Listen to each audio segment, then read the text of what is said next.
Okay, let's get started. Welcome, everyone. Again, I'm Fred Murphy. I work with the Marxist Education Project and very happy to present tonight a talk by Matt Huber from Syracuse University on reading capital in an age of climate change. Matt is a professor of geography and the environment at Syracuse and is the author of Climate Change as Class War, which we discussed and debated in the study group here at the MEP a couple of years ago. And an earlier book, also quite good, Lifeblood, Oil, Freedom, and the Forces of Capital. Tonight's talk is based on a presentation Matt gave recently to the Historical Materialism Conference in London.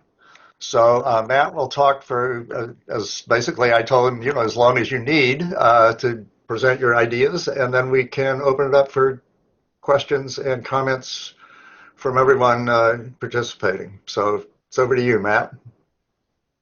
Thanks, Fred. Thanks for inviting me, and thank you all for joining on, winter's evening. And I know kind of dark times for climate, as is often the case these days. What I want, and of course my dog is now barking. What I want to try to do is kind of try to thread a needle here. As Fred mentioned, I presented this at Historical Materialism, but I had a strict 15-minute limit, and that is about 2,000 words, basically. And the essay that I've written is about 10,000 words. I actually just submitted it to a journal for review. So I'm going to try to kind of thread the needle somewhere between those two numbers and have a reasonable presentation. And I do look forward to feedback from you all because, again, I just submitted it, so I'll get reviews back and I'll get a chance to revise it. So I'm really eager to hear feedback. I also should say I know this is the Marxist Education Project. I know most of you have some familiarity with capital. So I'm going to be going pretty quickly through Volume 1 in particular. And if things don't make sense, just feel free to ask afterwards. So I want to start. I'm going to share my slides. Everyone can see that, hopefully. So just a couple introductory comments. I think it's kind of interesting that in the 1850s, scientists like this woman, Eunice Foote, began to actually discover the thing we now call the greenhouse effect and its potential warming impact, or the potential warming impact of carbon dioxide on the atmosphere. And this is really precisely at the time that Marx was outlining his work Capital and his critique of political economy. It was known as the Grundrisse. And as far as I know, Marx was not really aware of these discoveries that were taking place, but what I want to make the case is that his analysis in Capital has a lot of implications and resonance for the climate crisis. Second, the sort of main, I guess, intervention I want to make with this essay is that it's become almost a cliche that people claim that climate change is caused by capitalism and capitalism is causing climate change. But there hasn't, as far as I know, been many efforts to do a kind of systematic analysis of Marx's core categories and his critique of political economy and apply them to the climate crisis. So that's what I want to do in this paper. And to be clear, I'm only focusing on the work that Marx managed to publish in his lifetime, which is Volume 1 of Capital. But I will say I think there's a lot of relevance to Volume 2 and especially Volume 3, and maybe I will get to those some other day, but today we're only going to focus on Volume 1.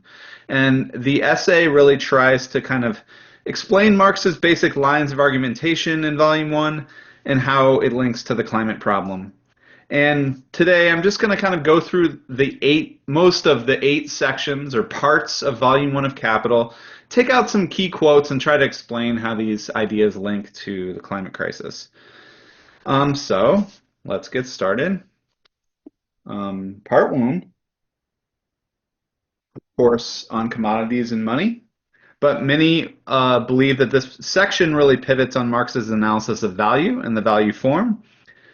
And I think we could spend a lot of time on debates over whether or not Marx's theory of value is capable of kind of capturing the environment or resources or nature, and whether or not it ignores the contribution of nature.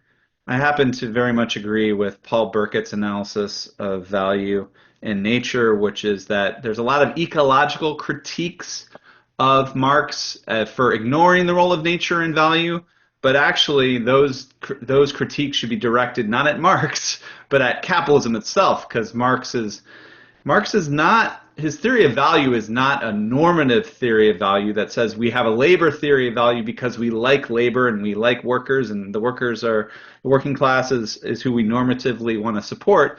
It was a much more critical theory of, really, I would argue, the dehumanizing, degrading nature of capitalist market relations. And therefore, I think the fact that the capitalist value ignores nature is actually helps us explain how capital degrades nature, right? And also, by the way, Marx is very clear, literally like 10 pages into the book, he makes clear that because it's only labor that's the source of value, that does not mean that it is only the source of material wealth, which, quoting William Petty, he says, labor and nature are equally contributory to wealth, material wealth. And so he does not really downgrade nature's role in the material production of society. He just says capitalist value comes from labor.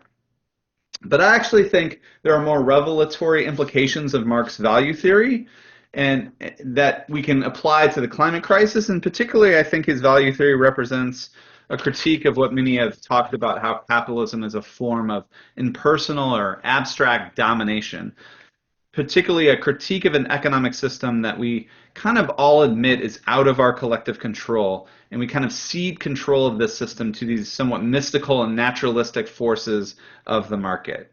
And I think an underappreciated concept in Marx's analysis here, and one that I know who's been a part of this Marxist education project, Michael Heinrich, is the concept of private labor, which is, in his analysis of commodity production, he really tries to show that what makes capitalist commodity production very strange is that production is undertaken by these private producers who carry on their production independent of one another, right?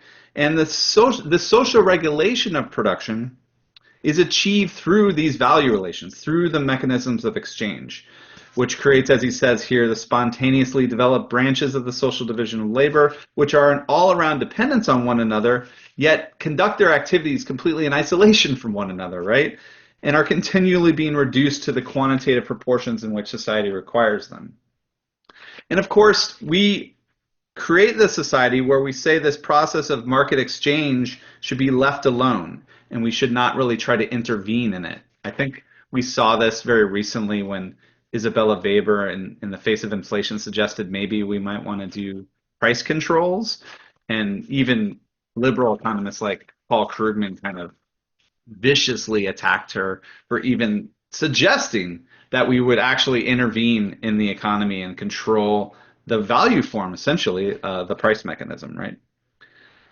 So when Marx says here that value asserts itself like a regulative law of nature, I think that really applies to the kind of helplessness we feel on days like today. In the face of climate breakdown, climate crisis, we know it's caused by this economic system, but we feel like there's really nothing we can do to change this economic system. And in fact, capitalism, and particularly the law of value, creates a system in which, and this is one of my favorite lines, in which the process of production has mastery over humanity instead of the opposite, right? And this feeling of helplessness, I felt like really hit home in 2022 and 2023, where the market just shifted in a way that said, in this year where the climate crisis has been clearer than ever in these years, yet the market is saying it's more profitable than ever to produce fossil fuels. And not just oil and gas. 2022 was a banner year for coal, right? The dirtiest of fossil fuels. Some of the biggest coal producers were making record profits in 2022. And no one acted like we could really do anything about this or change it or affect it in any way. And in fact, the president of the United States, soon to be the former president, Joe Biden, was really just going around the world begging oil producers to increase production to try to lower the prices that were skyrocketing seemingly out of his control as well. So Marx's vision of communism is actually the exact opposite of this. Instead of this kind of highly form of like abstract domination where we act like the economy is just left to its own devices and we can't control it, Marx obviously thought that communism was like a much more social conscious control of production. And in fact, in the section on fetishism and commodities, he actually gives us a brief glimpse of what he meant by that. Association of free men working with the means of production held in common and expending their many different forms of labor with full self-awareness as one single social force. And I would argue that that's really what we need to address the climate crisis. Is, Naomi Klein said it over a decade ago in her book. The climate crisis is a crisis of, we need planning, right? We need massive, like, civilizational mobilization of investment and coordination to scale up new energy technologies and do a rapid transition of basically most of the industrial infrastructure that underpins global capitalism. And that requires a lot of planning and control that the capitalist law of value just simply disallows, right? Okay. Now, on to part 2. It's kind of funny in this book. It takes Marx well over 100 pages to finally get to the concept of capital. But it's in this section that we learn, of course, the famous formula for capital, which is that money is invested in commodities to make more money, or MCM prime. And on this front, I think it's really crucial to emphasize that Marx really wants us to focus on the kind of narrow-mindedness of capitalists, where their subjective purpose is only to seek profit, to only seek returns on the money they invest, to appropriate more wealth in the abstract is their single-minded goal. Thus, here we learn, I think, very clearly why capital is not really flowing into renewable energy or clean energy sectors or low carbon sectors or whatever things that we know exist to mitigate and solve the climate crisis. Capital is not really flowing into it. This is an argument Brett Christophers has made recently in his book, The Price is Wrong. Basically, investors don't find renewable energy in particular very profitable, so they're just not going there because there's no MCM prime to be had in these sectors, so it does not take place. And it's that narrow focus of capital that really constrains and shackles us in terms of investment, really. We can only invest in things that are profitable to investors. Furthermore, in this section, I think we also learn, and I think he also talks a lot about how MCM prime is very different than the kind of simple commodity circulation of CMC, which is really grounded in kind of use values and people trading material use values. It's focused on social needs and what people need from commodities and the material content of commodities. But MCM prime is really focused just on one thing, money, the abstract form of value. And therefore, capital is very indifferent to the material processes of production, or obviously he details that they don't really care much about what happens to the workers in this production process. They don't care what happens to the environment. They're only single-mindedly focused on profit.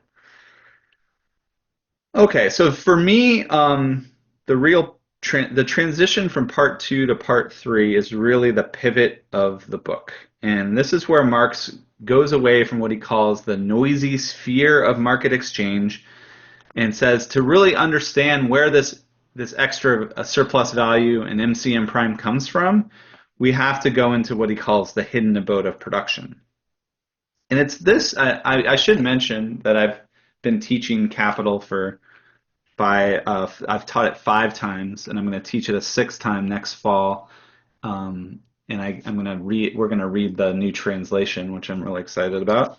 And I have to say, teaching capital really is what one of the many things that inspired me to write the book that I know I talked to you all about a couple years ago, Climate Change as Class War, because I was really reacting to a political narrative that climate change was seen as a market failure that could only be solved purely in the realm of exchange through carbon pricing, through this noisy sphere where everything takes place on the surface. Everyone's saying we can just get the prices right, we can internalize the cost of climate change into the price mechanism, and therefore it will solve the problem right there in the market realm of exchange. But just as Marx said, we cannot really understand the source of surplus value without descending into the hidden abode. I would say we really can't address climate change without really examining and revolutionizing the system of production. And that's kind of one of the main arguments in my book, that we really need to see climate change as at its core a problem of production. So we then go into the hidden abode, and we start to see what happens there. And of course, Marx tries to show just this brutal exploitation of labor. The part 3 is really about the lengthening of the working day and the degradation of humans that is undertaken to lengthen that working day. And of course, he has this metaphor that capital is like a vampire that's sucking the blood out of the workers. And I think, he talks about, produces the premature exhaustion and death of the working class through this sort of hunger for their time and their life energies. But as Kohei Saito and others have pointed out, I think we can see in this section really stark parallels between the kind of biological limits of living labor in the human body in the working day chapter, and we can kind of draw implications of that about how capital also really exploits the biological and ecological limits of nature itself. And in this case, we can talk about the kind of biospheric limits of the atmosphere, and how fossil capital is really just trying to push as much emissions into the atmosphere with no regard to those limits, right? But to me, part 3 is really, to me, like the most central section that covers class struggle in the book. And it's really about when it comes to the working day, it's about we're out of the realm of exchange. It's between equal rights force decides, and so this sort of the force between the capitalist class and the working class fighting over the length of the working day. And I think this is one of my other favorite quotes, where Marx says that in this struggle, capital really is literally not going to do anything to protect the life of workers until there is a force that gets them to stop, right? So capital does not take any account of the health and life of the worker unless society forces it to do so. And I really think that quote is the exact same situation we face with climate change. The capital is not going to care about the life or health of the planet unless we can build a force in society that forces them to do so. And for Marx, in this chapter 10, that force is the working class, and this is where he kind of talks about not just the individual worker as selling their labor power in the realm of the market exchange, but the collective class of workers can kind of put their organization together. And in the end of this chapter, he goes through the different. He does a sort of world tour of class struggle in France and the United States and England, and to try to see where workers are at in this process. And of course, my book argues that we need to see working class struggle as central to forcing capital to stop the climate crisis in the same way. Now, many will debate Marx's views on the legal limits of the working day, but we do know that the first international that he was part of, the International Working Men's Association, they saw this as a crucial demand of the time, the sort of lessening the working day as a sort of opening salvo in the march toward working class emancipation. And I think the climate struggle is similar. It's like we're not going to see overnight the mass expropriation of fossil capital, but we do have to sort of initiate struggles that harness the legal power of the state to kind of place coercive limits on fossil capital, on their freedom, right? Okay, part four, which I think is probably the most relevant and rich um, part to really understand the roots of fossil capitalism, if you will, because this is, of course, where he discusses in the chapter on machinery, discusses the transition, really, I would say, from human and animal muscle power to machinery, fossil fuel powered machinery being the kind of core productive forces of society, and the raising of labor productivity to levels heretofore unseen. But I actually, in part four, I also find the previous two chapters on cooperation and the division of labor, I think they're super important for understanding what I think is the sort of theme of the section on relative surplus value, which is nominally about raising labor productivity through various methods. But I also think Marx is trying to make the case that these processes of raising labor productivity are fundamentally also a process of what he describes as the socialization of production, and sort of developing the cooperative powers of what he calls the collective worker. And here he's kind of excitedly talking about what he calls the kind of special productive power of a combined working day, the social productive power of labor, the productive power of social labor.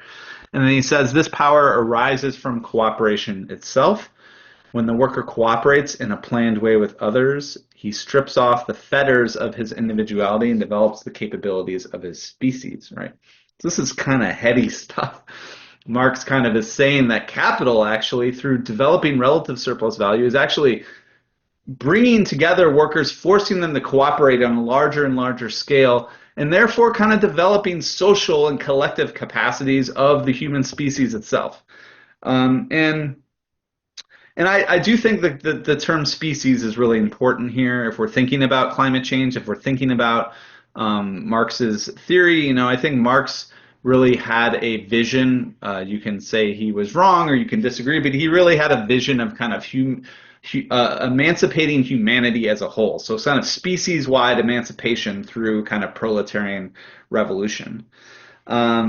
And he, I think, thought that basically what capital does is it kind of socializes labor in this way that can kind of lay the groundwork for a collective, cooperative worker to kind of socialize a privately controlled capitalist form of production. And of course, now production is not only socialized or collective, but really, I would say, planetary in scope. It's a global form of production.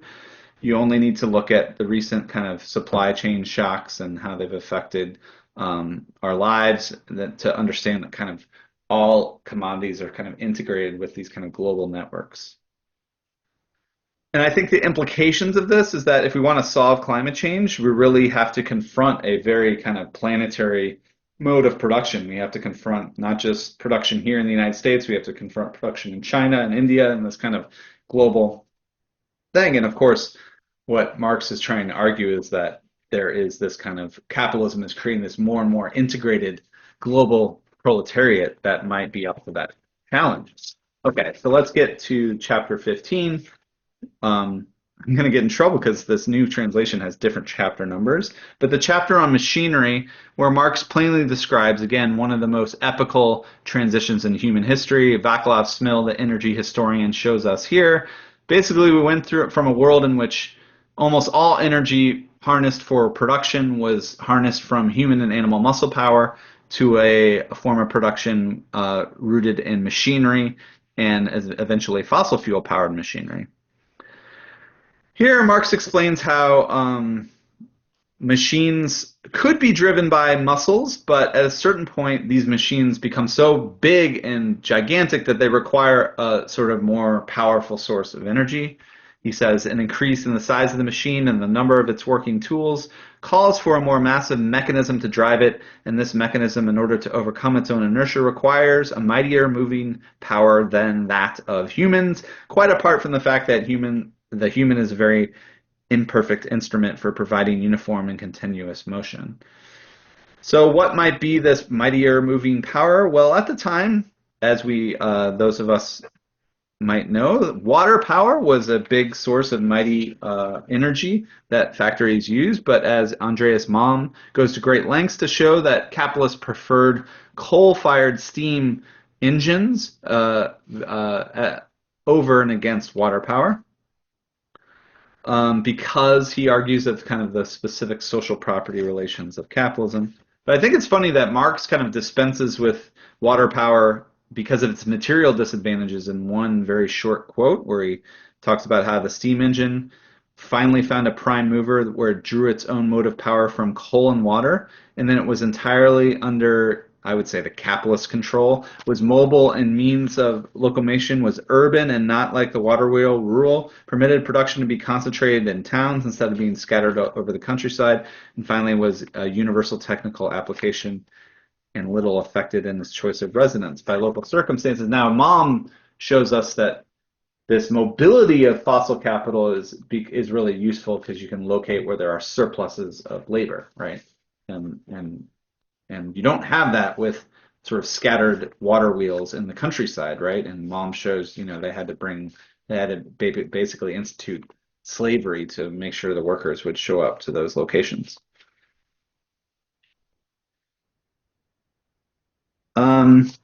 Deeper into this analysis, I think, is also the basic insight that as the prime method for capitalists to increase relative surplus value becomes machinery, it is obvious that more capital gets tied up into investments in what Marx called constant capital, or better, kind of fixed capital investments, big, large machines, big, large factories, big, large-scale investments. And that means their capital is really tied up in huge sums of money capital, which means they're ultimately loaning huge amounts of capital from finance capital. And I think that's why this passage is really central to understanding why the development of fossil fuel-based machinery makes the flexible social relation of wage labor even more necessary for capital. Because when all your capital is tied up in these huge machines, large-scale industry, by its very nature, necessitates the variation of labor, the fluidity of functions, and mobility of workers in all directions. So since muscles are no longer the prime movers of production, capital treats human bodies as increasingly a disposable factor of production that can be flung in and out of the factory according to the whims of the market. It's very different from modes of production that really relied on muscle power for the driving productive forces. So wage labor provides this kind of flexibility. They can kind of hire and fire. They can rent labor according to the whims of the market. All right, my essay is too long, so I actually say I have to skip parts 5 and 6, even though I would say there are very good sections in part 5 in particular for thinking through the relationship between capital and the environment, although some of it is what geographers like to call environmentally determinist. But we're going to just skip ahead to part 7, which is obviously rich and varied in its analysis, culminating with the general law of capitalist accumulation. At a basic level, Marx's understanding of accumulation, I think, lays bare the social conundrum we face when it comes to our dependence on fossil fuels. Much capital has already been accumulated or sunk into investments in fossil fuel infrastructure. And capital is counting on those investments paying off for decades to come. So whereas simple reproduction is circular with the amount of capital simply reproduced in the circle, capital makes the profit, but they consume all the profit, and the scale of operation kind of is reproduced at the same scale. Accumulation, where they accumulate the capital and reinvest, you get this what Hadass here in this really very readable and useful book summarizing a lot of Marx's arguments. She gives us a graphic representation of what Marx calls the spiral form of accumulation, where each round of profit is reinvested into a larger scale of production, right? Now, what that means, though, is we're kind of stuck in this fossil capital spiral, right? Where each round of accumulation means we're more and more stuck with fossil-based investments, right? And capital is really banking on those investments paying off for decades to come. So in How to Blow Up a Pipeline, Andreas Malm explains, quote, a unit of power generation from fossil fuels is expected to have a lifetime of around 40 years. A plant, a pipeline built in 2020 should, from the standpoint of the investor, be in operation still in 2060, right? So this kind of tells us what we really are talking about is forcing capital to, I guess, strand these assets, right? Because there's so much of the world economy already sunk into this kind of spiral of fossil-based accumulation.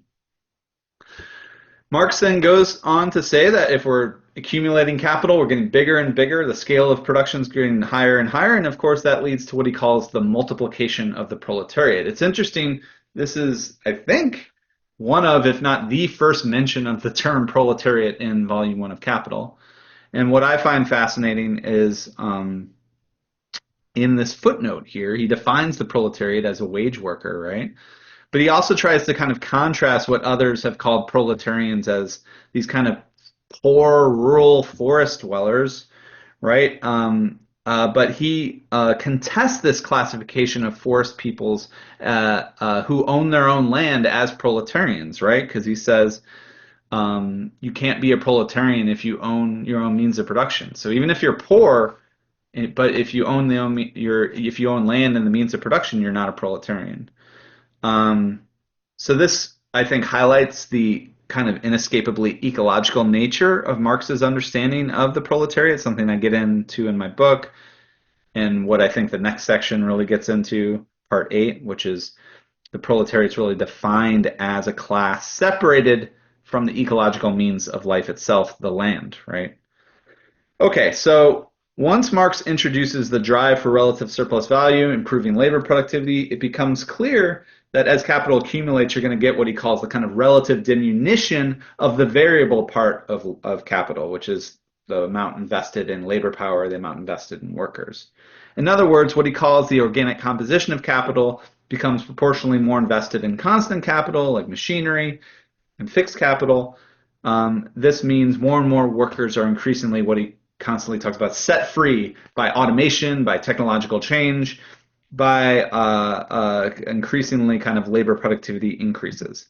Ultimately, this leads to his argument that surplus populations, or the reserve army of labor, are kind of a natural product of capital accumulation, where he says the surplus population of workers is a necessary product of accumulation or the development of wealth on a capitalist basis.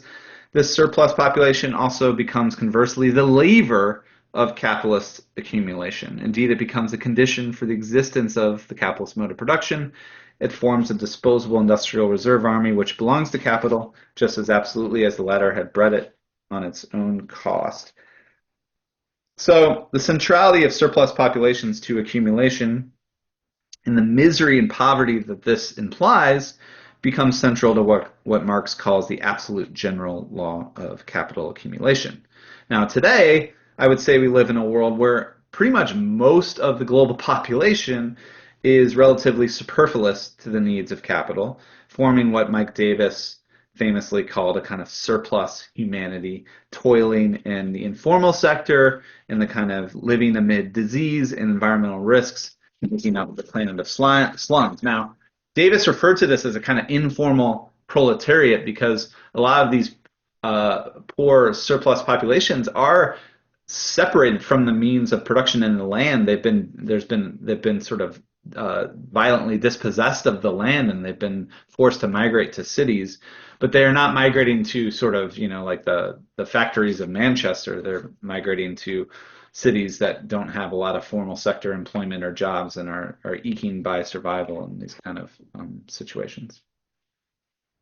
And these surplus populations who make up, billions across the planet obviously have basically an infinitesimal responsibility for climate change, but of course they bear the worst effects. And if you go back to Davis's book, he talks about how these populations are sort of susceptible to the worst kinds of natural disasters like floods and fires and all the rest of it that are getting worse with climate change. But as fossil fuel production has created this kind of globalized and socialized production system of food and energy that obviates the need for living labor, I think, again, a global socialist climate politics would not only need to kind of decarbonize these socialized energy production systems, but also extend the benefits of them to the billions around the planet that are deemed surplus to capital accumulation. So there's still close to 1 billion people that have no electricity access around the world. There's close to depending on who you count, a billion people that are food insecure. So these masses of surplus populations across the planet need to be lifted up by the revolution, is what Marx would say. So I've been talking for quite a while, and we've finally gotten to the last part of part 8 on primitive accumulation. By the way, I recently read his kind of pamphlet he wrote in 1865 for the International Working Man's Association. It's called Value, Price, and Profit. And in this pamphlet, at least in the English translation, he says, Adam Smith calls it original accumulation, others call it primitive accumulation. I really think it should be called original expropriation. And I think that is the correct term, because that's what he's talking about here. This kind of, and I think it's a brilliant way to end the book, because obviously much of the book is his analysis of that even if we accept the political economist sort of realm of free and fair and voluntary exchange, where you have people coming together in the market and they're making these exchanges, even when you look at this free and fair exchange between the worker and the capitalist, it's utter theft, that an exploitation of the worker that produces the surplus value for the capitalist.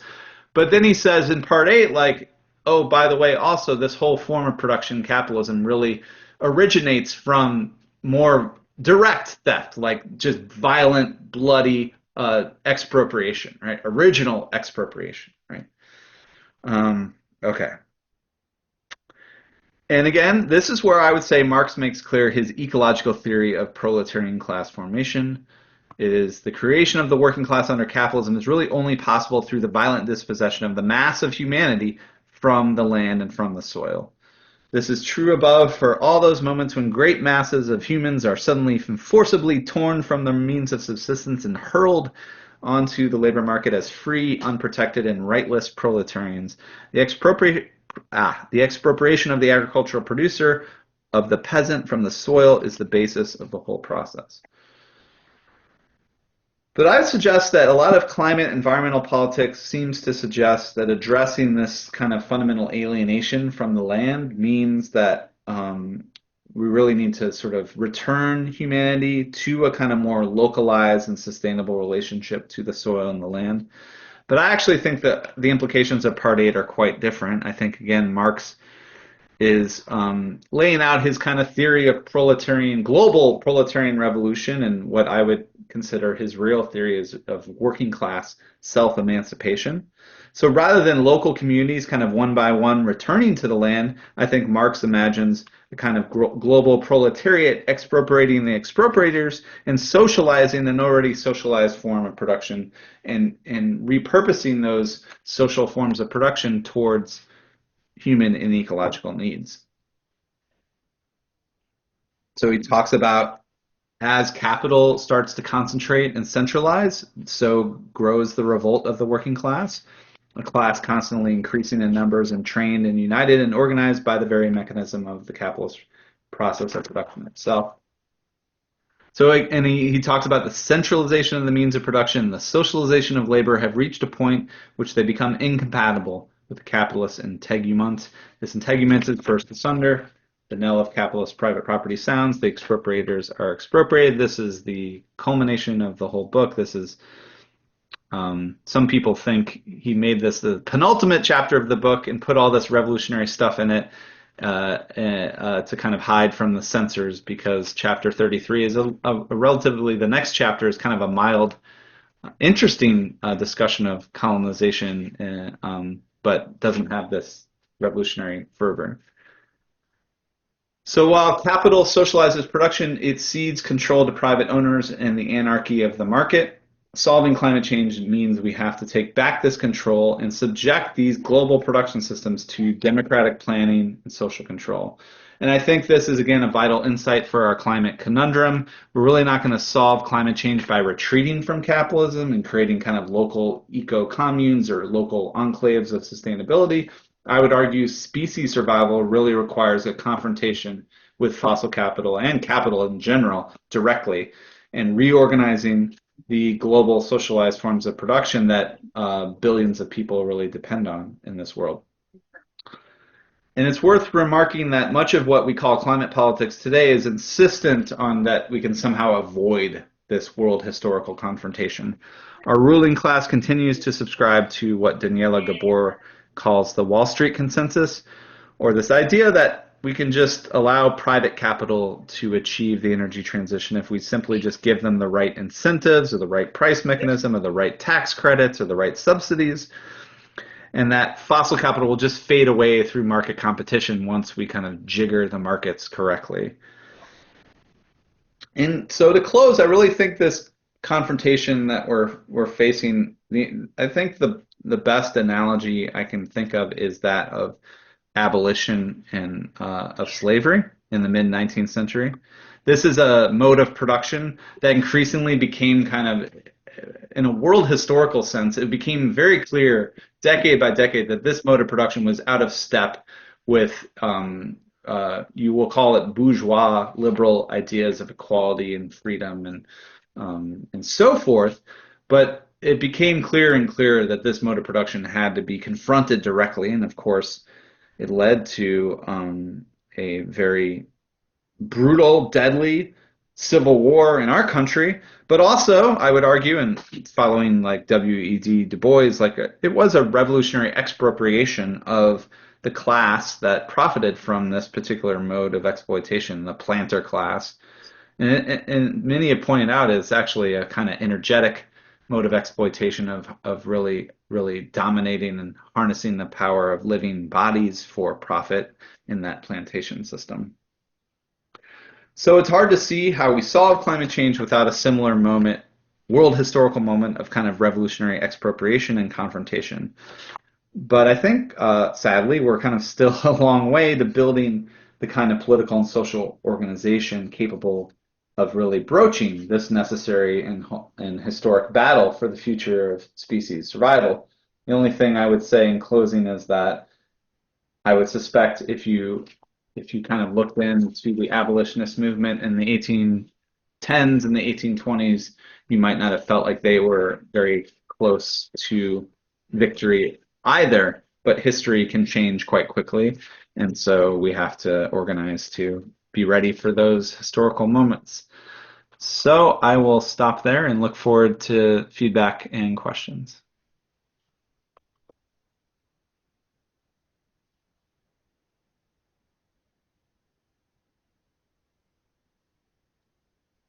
Matt, thank you very much for that presentation. I'm happy now to open the floor for questions and comments from everyone present. You may either raise your Zoom hand or write the word stack in the chat. We'll add you to the speaker stack. Or maybe we're a small enough group that you can just speak up and not everyone talk at once.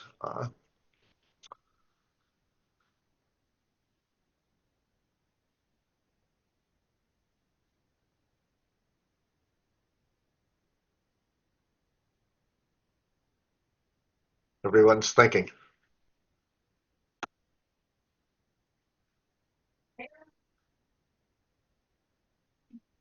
Well, Matt, I wonder if you would like to say at least a few words about part five, which you alluded to as you gave us a teaser there, but it wasn't fleshed out. And maybe now you can take a few minutes to do that. Yeah, I gotta say, since I decided for space in the essay I was going to skip it, I haven't given it as much thought as I should. Okay. I would say quickly that really uh, I think the part is called the production of relative and absolute surplus value, but incidentally, the I think it's chapter 16 there, again in the Penguin edition. He really has a kind of very interesting discussion about how, again, if relative surplus value is really about labor productivity increases, he discusses how labor productivity is really contingent on natural factors, right? The soil, the fertility, the landscape, and again, he does kind of get into some. I think he calls Europe the mother country of capital because it's a temperate region. So that gets into this kind of environmental determinist. But he's trying to point out that capital is not in full control of labor productivity. It's rooted in natural relations, right? And so I do think I think a lot of people nowadays are very concerned about the relationship between climate change and our capacities to produce food, particularly. And a lot of people are making claims that the inflation we've seen is being caused by, in some part, by climate change. I think increasingly we're going to have to grapple with the things he grapples with in that chapter, which is how do natural conditions affect our capacities for labor productivity and production. And so, just riffing, that's what I would say is a good connection. Jack, your hand is up. Go ahead. Yeah, it's really not a major point, which is why I hesitated to go first. I don't want you to think that I've just gotten focused on this one thing in your presentation, which was very interesting altogether. But it has to do with Marx's analysis of cooperation. Whenever I've read that, I have felt like he's not talking. There are supercharged meanings to cooperation. One is just the division of labor.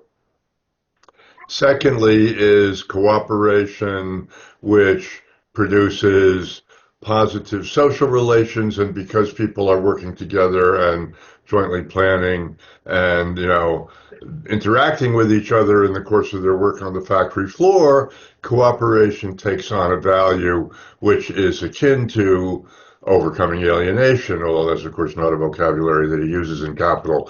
But in that section that you quoted, I think he's talking only about the first part.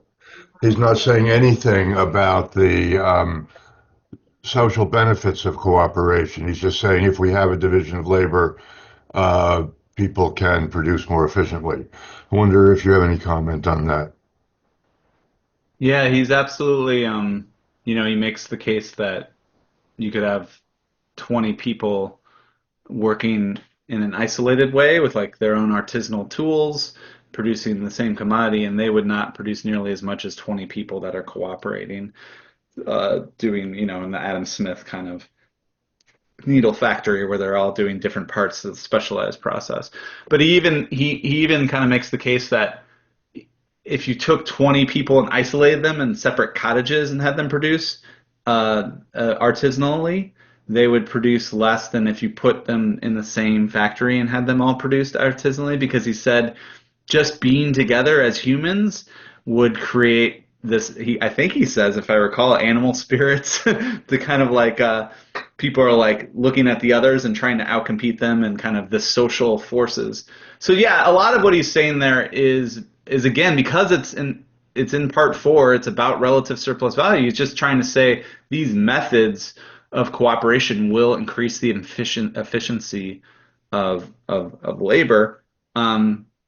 I think in many cases, though, it's kind of Marx sees this as a two-sided thing. I think he is saying it is making it more efficient and more productive, but also that it's kind of harnessing this this taking off the fetters of individuality and harnessing the capacity of the species. I think he's saying that this process that capital is doing to the working class to make them more efficient is actually sort of harnessing more collective social capacities in the working class itself.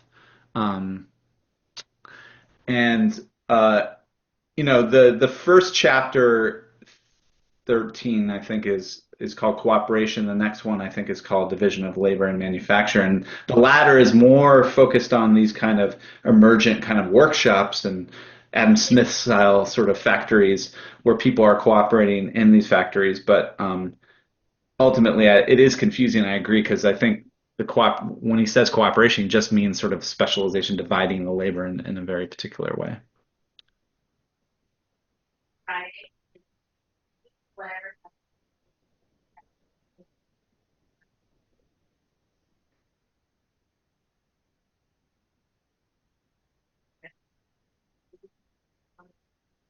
Other comments or questions? There's a question in the stack, in Oh, the good. A chat, question rather, in in the the chat, Susan, in the yes. chat. I see it, yes. Susan, do you want to pose your question, or should I just read it? Oh, okay. I just thank you, Matt Huber, for your talk. I really appreciate it. I regularly teach a chapter of your book to my classes, so I really appreciate what you're doing. I just had two questions. Which movements, and I know there's so many different movements we could discuss, do you think have potential for leading and or providing models for ecological class struggle? I asked this question because I'm coming from Western Pennsylvania, and a lot of Mm. energy workers here are very hostile to, or, Mhm. environmental, any kind of environmentalism. And I know that's your argument is, we have to, that there are energy workers who could potentially sort of lead these struggles. And I just don't see that here. It's very frustrating. And the second question I had was, well, I could wait for this if you have time to answer the second question. So, Sure. So, uh, what I would say is, I've kind of, thanks for teaching my book, first of all. And I've kind of come around to the idea that I'm not so, I'm getting more pessimistic that we're gonna really, build a kind of climate movement that wins on the issue of climate or even ecology per se. That I think what we face with climate change, as I tried to make in the case in this presentation, is it's really a struggle against capital. And I think most of things we worry about in the world today are struggles against capital. Um, and so we need a much broader anti-capitalist movement. Um, and my argument, again, in the book is that the force in society that really is shown historically that has the power to confront capital and erode its power on a significant scale is the working class and the labor movement. And so for me, like, basically what we have to do is rebuild the labor movement and rebuild a fighting, like militant, striking labor movement. By the way, I'm reading this book right now that I'm just going to plug. It's called Labor, oh, Power, and Strategy. Fascinating discussion about how to kind of harness the power of workers and labor and strikes. Um, and um, that once we have a fighting labor movement, you have the capacity to build what I would consider a much broader anti-capitalist, anti-austerity movement that would be demanding a end to austerity and a huge uh, increase in investments in public goods in general.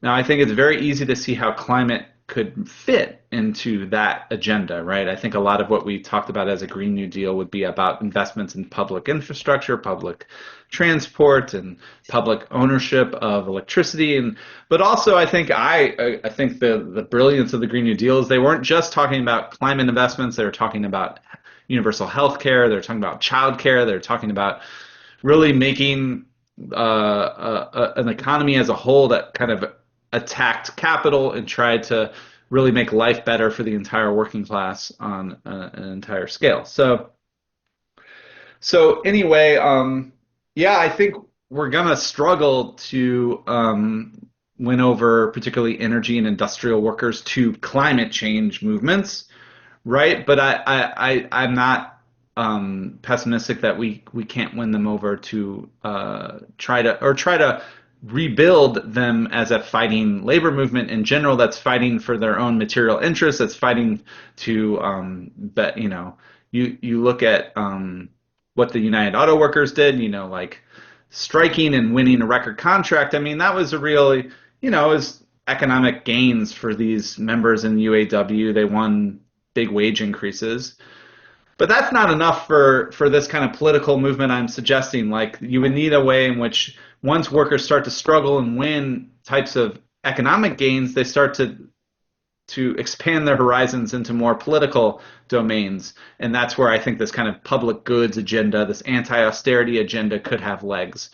And so it's that classic kind of Leninist conundrum you face where if the trade union movement is only focused on their own economic gains and wage gains, that they're losing sight of larger political horizons of, and so we have to figure out how to kind of rebuild the labor movement, but then transfer it to a broader political movement that's making political claims on the social surplus that is created by all workers, right? I think that's the key. I think right now the social surplus is monopolized by the rentiers of capital and this kind of the 1%, and we need to tax them much higher. We need to reappropriate a lot of that wealth into a massive public goods investment program.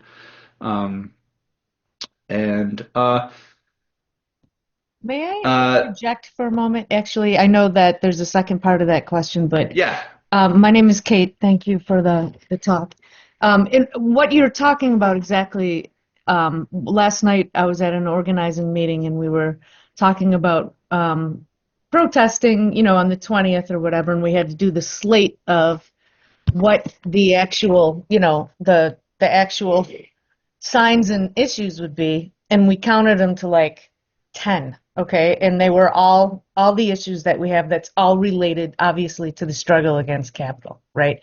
So if we had to put it under a big, we're making all the signs for all these different things, but the banner that's going to be the overarching is the hardest one to say what we're going to say, right? Because it is the class struggle, but there's so many people that don't see themselves either as part of the working class, right? Like they see, I mean, I think that when people look at, people striking, saying, anti-capital or the working class, a lot of people falsely do not identify with the working class. So what is the banner that we could put it under is what you're talking about, right? Like, what kind of movement can we roll up all of these issues that are all related to this war against capital? Like, well, what I try to make the case that again, if we try to go let me see, there's a lot of things I could say here. If we try to go to working class people and say, like, do you believe the science of climate change and it's really bad and you better get on board because the science says X, I think we're going to struggle. But one thing I've been saying is that if you actually look at the sectors of the economy that we need to massively transform, it's stuff that really matters to working class people. It's energy, the energy sector, the housing sector, the food sector, the transport sector. These are all just I always cite the Yellow Vest movement in France. right. They said that politicians they care about the end of the world, but we're just trying to get to the end of the month, right? That the people are struggling at the end of the month to pay their rent, to pay their utility bills, to pay their grocery bills. It's a cost of living crisis. People are struggling with those end of month material issues. But lo and behold, those same material issues are the same sectors we need to transform to solve climate change. So if we could build an agenda that is both about decarbonization and offering working people more secure access to those end of month kind of needs, I think that's where we have to go. Now, you raised the other question of a lot of people don't identify as the working class. There's kind of polling showing that classically Americans always, everyone from people that make $500,000 a year to people that make $20,000 a year call themselves middle class, right? But there is polling suggesting that more and more Americans are identifying as working class lately. A thing we need to worry about is the Republican Party is trying to harness that, and they're actually have been winning more and more working class people in recent elections. So that's a big problem. But it's a classic Marxist problem of class consciousness and how you harness that. And that's again, that's where I see the kind of it's kind of a maybe a orthodox way of seeing things, but that I feel like you build that class consciousness through struggle. And when you have like the United Auto Workers, they're going on strike, they're winning a record contract where they see in their lives that if they fight, if they organize, they win like gains and transformations in their lives. They can see it. And through that process, they had a leader, Sean Fain, who was constantly talking about the working class. We are the working class. We're organizing against the billionaires. We're fighting the bosses. That kind of struggle in kind of unification politics where people sort of see their shared interest as workers against the billionaires. Obviously, Bernie sort of harnessed that kind of politics Yeah. too, built that kind of class consciousness. That's kind of how it works. But Yeah. in the absence of that kind of struggle, not just leadership, but also actual rank and file struggle, it's really hard to you can't just go up to a worker and be like, you're working class and we share these interests, so get on board, right? Yeah. It- The it's- problem is that the middle class or the upper middle class wield the most power toward change, right? And communication and worldview, right? So I guess for Absolutely. me, I was thinking, okay, in what way can I position and framework it so that it is the middle class or the petite bourgeois or whatever don't turn away, right? Like that's the problem. But anyway, I didn't mean to interrupt your response to Susan. Well, that's just quickly though, that's another argument of my book that I try to make is that the working class right now is very disorganized, it's atomized, but it does have Marxists believe it has a lot of power if it can actually organize it and wield it. Right. You're right that the elite has all the power now, but as the United Auto Workers find, when you don't show up to work, you go on strike, you have tremendous power. General Motors was losing $800 million during that strike. That's the power that workers have. They can shut shit down. They can create a crisis. But also, there's a great book by Michael Zweig, The Working Class Majority. It's got power in numbers, right? It's the majority of society. If you really look at, the bottom sort of 63% of the country, it's people, precarious workers in service and manual labor, really struggling, don't have college degrees, really struggling. It's that, and they're the majority of society. So through that, if they I could see. unite politically, they have political power too. So that's I see. the idea, but they're all divided, right? That's the problem that we face. Another way to come at this is the way that A.J. Singh Chadari does in his book, The Exhausted of the Earth. And this notion of, there are all kinds of different ways in which people are just facing exhaustion. Yes. It spans social classes and layers within the working class and so on, and globally. Mhm. And so, if I don't know how you put that on a banner or develop slogans around it, but just it's also the old concept of we're mad as hell and we're not going to take it anymore. Which has to be politicized in progressive ways. It can't just be because the whole the MAGA movement is to some extent based on people who are feeling the exhaustion but don't really understand how to leverage that into effective political action. Other questions or comments? Thank you, by the way. Susan's Yeah, number just- 2 question. Yeah, I don't know if you want to address that, but I've thought about this a lot after reading your book. Like, how do you shift the struggle? And we may have already touched on this already, but toward a focus on production rather than the market when the environment is mediated for most people through the market, right? Through commodities, commodification. Yeah, that's a And great that's question. why I think, I understand your argument against localism, but I see there is potential for consciousness raising, when people work at community gardens or soup kitchens and so on. I think they begin to understand sort of what's possible, right? That the wealth is there, the community has this wealth, and yet there's that major contradiction, like we have this wealth that we're capable of creating, and yet we're so poor, right? So First, just a quick response to Fred that again in the chapter on the working day, Marx does talk about how capital pushes the worker to exhaustion, right?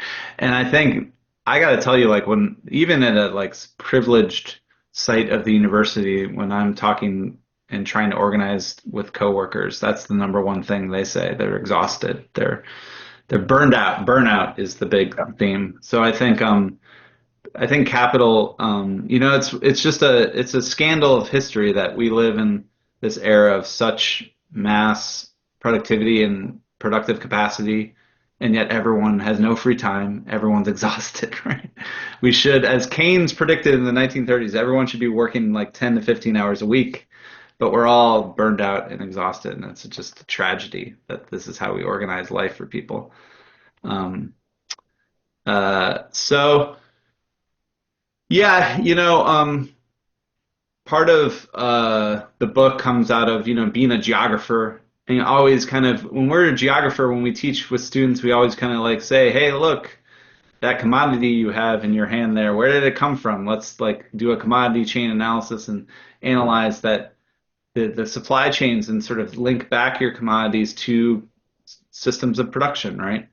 And but the problem is, yeah, as you said, like most people don't have to ever think about production, don't have to interact with production, because it's, classic fetishism of commodities. We're kind of just, we only interact with commodities in the market realm of exchange. It conceals the relations of production from us.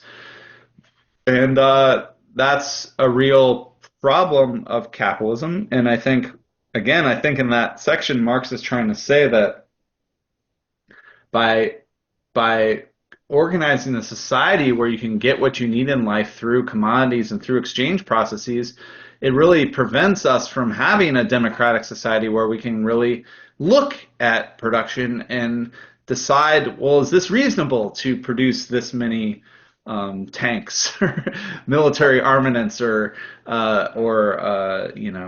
how we want to organize the production of medical devices and things.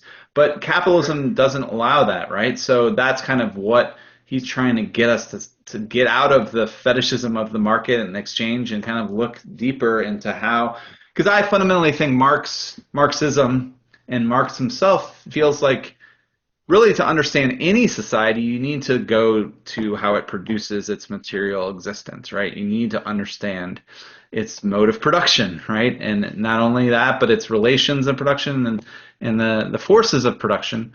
And capitalism has this very clever way of really preventing us from even understanding or seeing that realm. So and like basically what the problem is, like we are all dependent on these global production networks. I often tell my students about the laptop that I'm talking to you on right now is a product of probably 80 different countries. If you take all the minerals and all the different factories for each component in the laptop, they come from all over the world. And so you have this kind of global production network that produces this laptop. And that global production network is belching emissions along the way at each node, right? And so if we want to really deal with this climate crisis, we have to confront how we organize production on a global scale and transform it, right? Now, I agree that by people engaging in production themselves in communities can get people to think about, like, okay, I've done work in gardens and urban gardens. It's actually really hard. So now I might think more about the people that are growing my coffee in the morning. I might think about the global production networks that brought me the bread that I'm using in the morning and so forth. And I think that can be good for consciousness raising. What I want to get us to think about is that we're just going to sort of opt out of global industrial capitalism and create kind of local alternatives. And that, I think it's very easy to see how a lot of people can set up their own kind of locally sustainable little cooperatives or communal systems of production while the rest of global capitalism goes on unvarnished or untouched, right? And that won't prevent us from reaching 2 degrees or 3 degrees of warming, right? That they'll just have these little local communes while the world is burning, right? So unfortunately, we have to kind of think seriously about what is the production system in which we live and how can we transform it. And the starting point of that is trying, and I guess it's like kind of political education, getting people to get out of the world in which everything is mediated by the market, because that's just sort of an ideology and a fiction that people kind of get used to, but we have to learn how it's not the case. Lisa has been on Stack for a bit. Go ahead. Sure, thank you. Yeah, first, I do just want to thank you for what you shared with us. And I have so many just different thoughts percolating. But the one about confronting the climate crisis and sort of going, just like what you were saying, going back to, the little cottage stuff, like not making pollution or whatever, let's just say. It reminds me of how not too long ago I went to Pennsylvania, to the Amish country, and I was like, oh my gosh, look, Mhm. they don't do this, they don't do that, like, but I just knew there was something wrong with that. Like, it's not like all of a sudden we're all gonna go grow our own food and with a horse and plow, right? But then it took me back to my reality, which is that I'm a teacher and I am exhausted. And I am a part of the union that we have, the UFT here in New York, and within a caucus, the Social Justice Caucus. I don't know. Are you in New York? Yeah, I'm I in don't know. Syracuse, New York. Yeah. Oh, okay. So, well, here in the city, there's a caucus of rank and file educators in the Hmm. larger UFT, and um, elections are coming up, and we have formed an alliance with the retiree um, with group and going against Unity, which is the main caucus, if you will, which has been in control of the union since it started, pretty much, um, as a service union. And so we are looking towards reforming and transforming the union. But I'm thinking about how you put it, like that we need an anti-capitalist movement. And we're always talking about this and that. Oh, it always goes back to capitalism and Mm. how. And I'm trying to think of how even so strikes are illegal within Hmm. in New York City, right? This Taylor law, and Yeah. but there are other parts of the country that also have a similar law, but they struck anyway, and Yes. they made gains, and Yes. so we're trying to learn from folks in other parts of the country. Um, but let's see, what is my question? Just like sort of, I guess, how do we fit into, what was it Kate that was talking about, like have some big umbrella that, doesn't push people away, like, oh, what? Like, that's a bunch of wackos over there, right? Like, Right. no, we're all in this, right? Mm. Like, whoever you are, if you are a worker and you don't own the means to create what you're doing, like, you are part of the working class. Like, maybe, back in, like, Reagan and all that, like, maybe you have some warped idea of what a worker is. It's someone who comes out of the mines and, like, comes out of the mill, like, those are the workers. Hmm. But we are, and something about the thing about the discussion about the cooperation, that Jack mentioned, and like, okay, so we are, when we are all together, like there's opportunity for organizing, right? And so like, how can we get people who like really have no idea about this? Like they don't have a class consciousness. They don't, Marxism, like, oh, communism, like there's still leftover, like, scary, but this is what it is. Like this is how we're gonna save ourselves, but if we say that, like, oh, yeah, whatever. So I guess my question is maybe on a bringing it down to a sector, whether it be energy, housing, food, or, in my case, education. Yeah.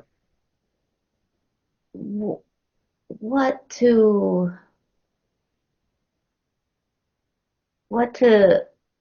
like, what's the hook for people to care, and I love, that the species survival requires a confrontation of, and I forget the term you used, like, I guess, of workers with fossil capitalism, with capitalism. Like, that's what it's going to take, people. Yeah. And so, I mean, I guess if we knew that answer, it would be a lot easier. Like, can the bunch of us, like, can the 21 of us here on this call, like, figure out like what to say to people to like get them to get it, or to like want to be part of that, because it does, that's what it's going to take. No, Elimination of capitalism. Well, I think what you're doing with the rank and file caucus is really, that's what led to the strikes at the UAW too, was a reform caucus in the UAW that tried to basically, what they want to do is make it so that they called it United Workers for Democracy, so that each member in the union could have a vote to elect their leadership, one member, one vote, which the corrupt UAW didn't have. And they did change the rules, and they were able to elect their caucus into leadership. And good luck to you in your election. I know it's hard. But that, to me, and I do think, I said anti-capitalist, but the other word I said is anti-austerity politics, which I think is what we need for public education right now. And I assume you're at a public institution, Yeah. which has just it's been because of austerity, the state has just keeps cutting the amount of money they're willing to spend on public education. And that's because the rich are forcing them to, cut their taxes. And there's just been a complete disinvestment in the public sector. And so this big public goods, public infrastructure agenda would very much include education, in addition to healthcare and childcare and all these kind of climate kind of investments that I'm mentioning. But it does, as you were saying, like to get beyond this kind of austerity mindset that's forcing higher education to kind of accept this kind of we just got to do more with less, and everyone's exhausted, and we can't kind of have a robust and kind of secure and abundant education system is because basically that we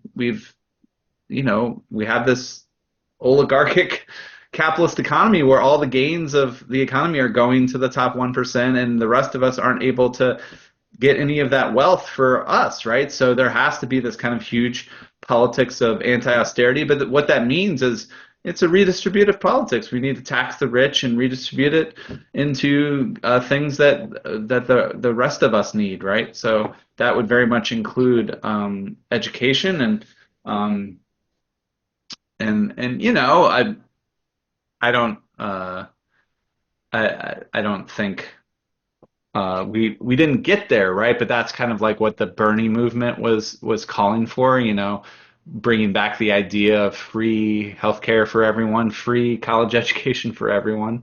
And even in New York State, Cuomo had this kind of free community college education idea that he Mhm. was floating because of in reaction to what Bernie was doing. So, um, but it's not just going to happen from up high, like through a presidential electoral campaign like Bernie Sanders. It comes from what you're doing, to be honest, which is doing rank and file organizing in your own workplace and trying to build up the kind of power and capacity to demand more, right? Because I imagine what was the other caucus, the Unity Caucus? I Mhm. imagine, a lot of unions are just kind of okay with the status quo and are playing Yeah. defense and trying to kind of just hold on to the crumbs that they already have. And, that's not going to change anything. What we need is a more fighting, militant movement that's demanding more. And it's not easy. And sometimes you lose. The United Auto Workers lost their union election in Alabama after they won the one in Tennessee, right? There's one step forward, two steps back. Like it's not easy, Mhm. right? But Mhm. to me, that's kind of that's the way we're going to get there, is doing that nitty Mhm. gritty organizing that you're doing. So thank you. Okay. Yes. Well, thank you. That just a follow up. The 1% thing. I mean, everybody sees that. Like they get that. They get Hmm. that they're not rich. They Yeah. see Yeah. they see that there are some people who are disgustingly rich. Like, so maybe, Kate and all of us, like maybe that's a way in. Like, not like, hey, do you want to be rich like these guys? But Hmm. like, do you think that's fair? Like, Hmm. do you think, oh, what is a better world is possible when we unite against the 1%?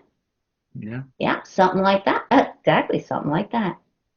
Yeah, I like because it's AOC. not AOC fair. when Hmm. when she when she ran her first campaign, she had this viral ad that said this is a struggle of people versus money. They have money, we have people, right? And that's to me a fundamentally kind of Marxist argument that Yeah.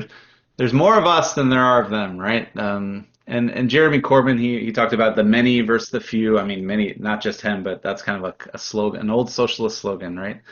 And so they do have a lot of money, they have a lot of power and resources, but we have more people. And unfortunately, as you suggest, we're all atomized, isolated, and divided as that people. But if we do unite, we can win. But it's hard work, and it's takes place at the ground level, like you're doing. So Okay, further questions or comments? I like the direction this thing, took directly from Marxist capital into, how do we struggle? How do we fight? How do we win? yeah, me too. That's very much in the spirit of Marx as well. Absolutely. That's why he wrote the book. Yeah, you wrote the damn book. Tristan, go ahead. Hey, can you hear me? Yep. Yeah. Okay. Um, I had a question. It's been brought up a couple times. Housing was mentioned. I Hmm. live in Philly. I'm trying to build tenant power here, working with building tenant unions. And I was curious if you had any thoughts on like uh, how a Marxist analysis of uh, the climate crisis um, processes kind of like the housing question and how housing fits into the climate issue, and if there's messaging around that, Hmm. or how to think about that process. Yeah, absolutely. Um, I will say that I've spent way too much time thinking about workers' power and the strategic leverage that workers have by going on strike and kind of leveraging the workplace. But I think a lot of other people who work in housing are trying to think about similar things with tenant power and how do you organize tenant power.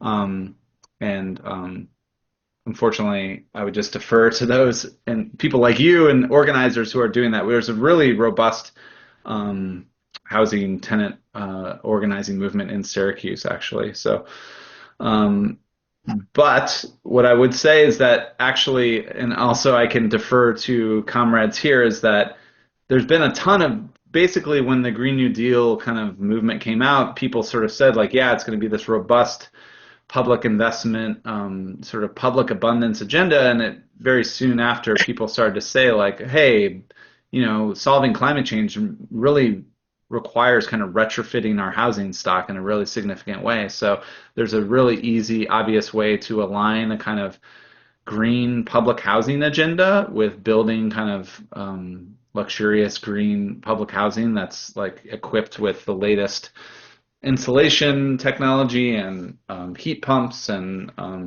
electrified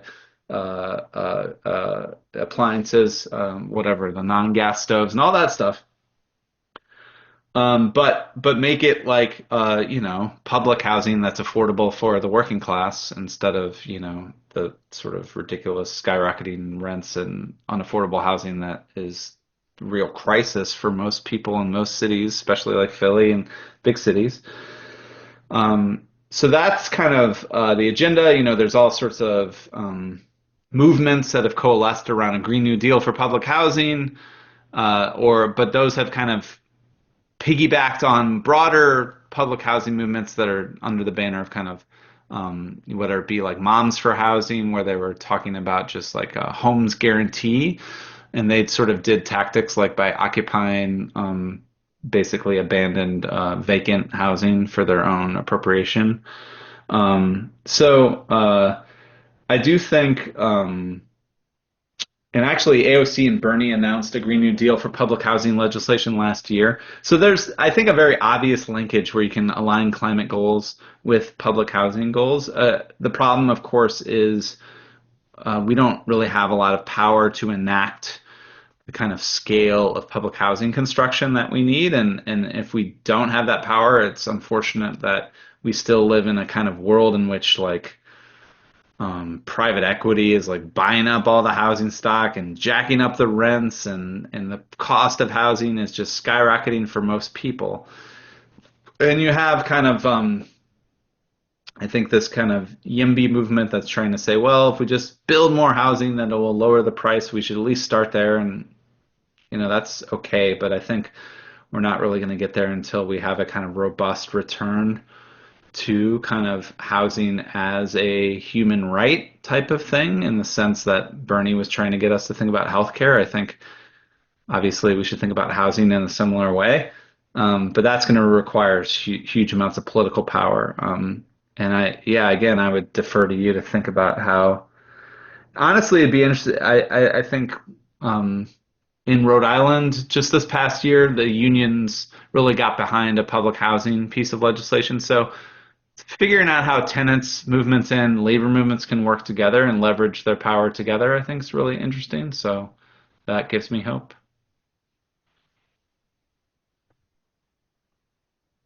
I did put a link in the chat to a article. Actually, it's from 2019, but it's a good piece by Daniel Aldana Cohen on the linking up the housing crisis to the environmental crisis, and calling for 10 million beautiful public no carbon homes over the next 10 years. So. Yeah, I meant to mention Daniel Aldana Cohen because he's like the green public housing guy. Yes. And he's one of the directors of the Climate and Community Institute, which I believe has here it is. They have a report on the case for a Green New Deal for public housing. So I'll put that, and that's from 2024. It's a little more recent. So I'll put that in the chat too.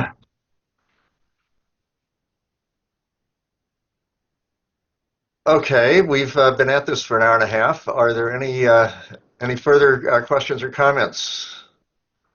If not, I'd like to thank Matt again for joining us tonight. It's been very educational, and I hope all of you, if you haven't already been studying capital, you'll consider studying capital with the Marxist Education Project. Keep an eye on our website. We'll be announcing a class series that will be highlights from Volume 1 of Capital. So in the past few years, we've been reading Capital cover to cover over a year or more period. But this time we're going to try doing a little shorter course and hopefully reach some more people who have a little less maybe time and commitment, but still want to get the essence of the work. And then there's also a class series that's ongoing, just began on volume 3 of Capital. So if you've already read volume 1 and want to pursue it further, that's a good opportunity. So again, thanks, Matt. I look forward to seeing you again before long, and hope to see everyone else at future classes and events. Thanks so much, Fred. Thank you, everyone.